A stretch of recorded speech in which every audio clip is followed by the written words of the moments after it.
sedikit mengenai isu-isu kontemporer yang ada di Indonesia sekarang dan di dunia, yaitu lagi maraknya kejadian KLB tentang hepatitis akut, yang dimana WHO sendiri itu telah menerima laporan pada tanggal 5 April 2022 mengenai 10 kasus hepatitis akut yang tidak diketahui etiologinya pada anak-anak usia 11 bulan sampai 5 tahun pada periode Januari hingga Maret 2022. Kasus pertama itu ditemukan di Skotlandia Tengah. Sejak resmi dipublikasikan KLB ini, jumlah laporan terus bertambah dan per tanggal 21 April itu tercatat 169 kasus yang dilaporkan di 12 negara, termasuk Indonesia sendiri, yaitu 3 orang kasus. Terus kisaran kasus terjadi itu pada anak usia 1 bulan sampai dengan 16 tahun. 17 anak itu diantaranya harus melakukan transplantasi hati dan 1 kasus dilaporkan itu meninggal. Penyebab dari penyakit tersebut itu masih belum diketahui karena pemeriksaan laboratorium itu tidak ada ditemukan virus hepatitis tipe A, B, C, dan E, dan tidak ditemukan sebagai penyebab dari penyakit tersebut. Yang ditemukan dalam penyakit hepatitis itu yaitu adenovirus dan SARS-CoV, yang dimana sepengetahuan saya itu adenovirus itu terdapat di vaksin AstraZeneca, dan di sini juga dikatakan bahwa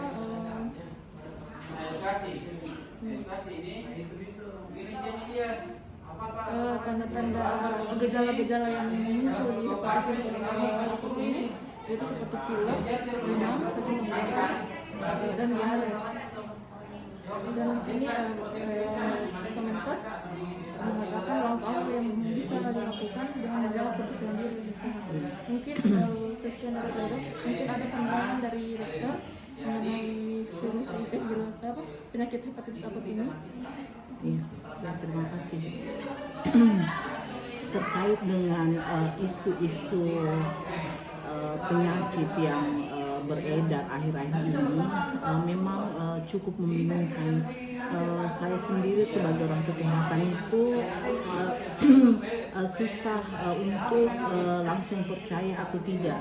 Ya, apalagi memang idealnya kita harus menunggu yang berkompeten untuk melakukan researchnya ke masyarakat, bagaimana itu barulah kita bisa mengambil keputusan. Mungkin juga keputusannya sifatnya masih hipotesis seperti itu. Dari awal sebenarnya terkait COVID, terus juga dari mana penyebarannya, bagaimana juga penyelidikan epidemiologinya, bagaimana perkembangan epidemiologinya, itu memang cukup membingungkan.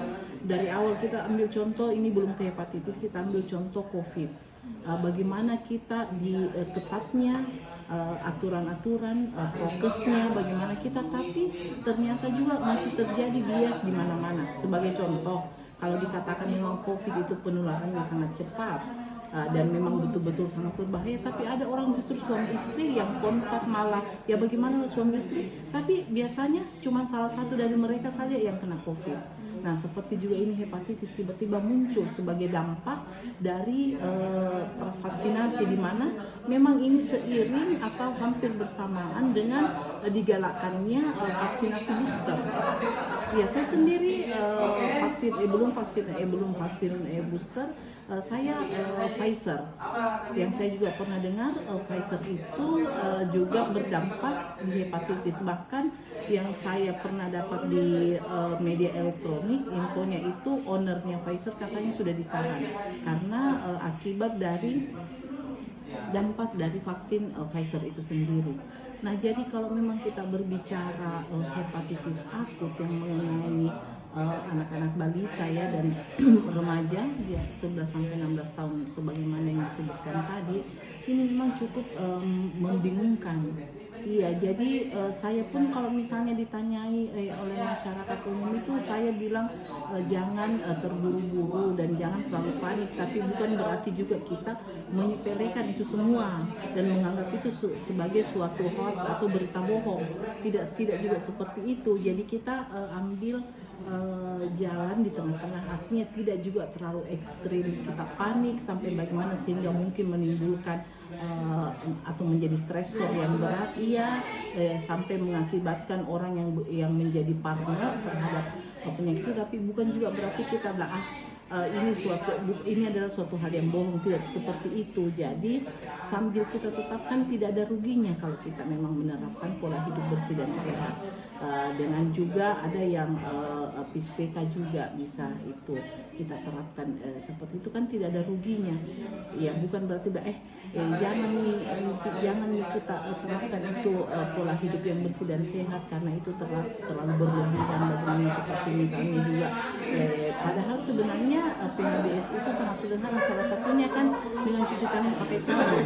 Ya itu kan yang bisa kita lakukan sebagai bentuk preventif kita terhadap penyakit itu, dan tidak ada ruginya bagi kita. Kalaupun memang misalnya kita tidak kena, ya syukurlah, walaupun juga maksudnya memang bukan itu yang menjadi penyebabnya, tidak apa-apa. Yang jelas kan memang dalam agama sendiri mengatakan bahwa kebersihan itu adalah sebagian dari iman. Jadi tentunya itu tadi kita kembali ke ajaran-ajaran sederhana yang telah diajarkan, yang diadopsi sebenarnya ke dalam PHBS itu kan sebenarnya dari agama kita juga seperti itu.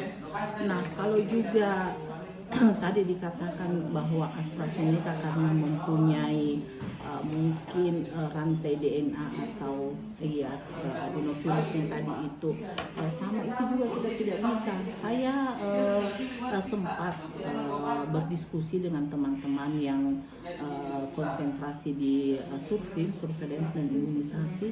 Mereka sendiri juga tidak berani mengambil suatu keputusan. Kan saya bilang bagaimana ini kita masih diskusi, dia tidak berani, tetap menunggu hasil itu tadi, hasil penelitiannya, hasil tes di laboratoriumnya, bagaimana barulah mungkin ada keputusan resmi, baru bisa dikatakan di mana sebenarnya bagaimana penyebabnya ini dan apa-apa semua yang mempengaruhi, termasuk juga mungkin etiologi dari penyakitnya ataupun juga patofisiologisnya seperti itu. Ya, nah kita tadi sudah sekilas ya, belum terlalu mendalam kita, karena memang bukan kompetensi kita juga di sini untuk membahas secara mendalam. Kita hanya memang melihat bagaimana isu-isu kontemporer, termasuk salah satunya ini karena memang dia sudah menjadi KLB, ya kejadian luar biasa. Nah kalau yang saya tahu itu satu saja yang meninggal itu sudah termasuk KLB, ya. Nah ini terkait dengan kondisi sekarang ini di mana Ade Lulu sebagai CASN di bidang kesehatan. Iya, tentunya namanya juga calon aparat sipil negara. Tentunya mungkin kita punya pendapat bagaimana sikap menanggapi isu-isu KLB ini. Ya tentunya sebagai calon ASN itu memang baru, dan bagaimana juga kita tampil dari kesehatan. Padahal sebenarnya masyarakat mengharapkan, mungkin ekspektasi masyarakat terhadap kita itu besar, tapi sebenarnya tidak seperti itu karena kita masih baru di dunia kerja ini. Mungkin bisa Ade Lulu memberikan komentarnya. Kalau saya pribadi dok itu sebaiknya saya itu menunggu penelitian resmi dari WHO, karena kalau saya juga ditanya sama masyarakat umum bagaimana ini yang lagi gempar ini sekarang tentang HIV, saya cuma sebagai saya cuma bisa bilang sebaiknya jangan terlalu panik juga, tapi tetap selalu memperhatikan perilaku di lingkungan rumah kita sehari-hari di keluarga, dan juga sambil menunggu itu selalu memperhatikan orang-orang di rumah kita agar dia tidak kayak sembarang makan, tempat makan, memperhatikan kalau ada sakit sedikit langsung ke vaskes begitu. Iya.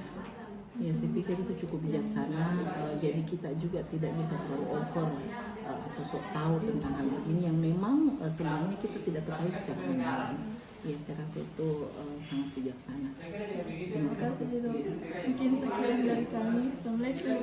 Kesel.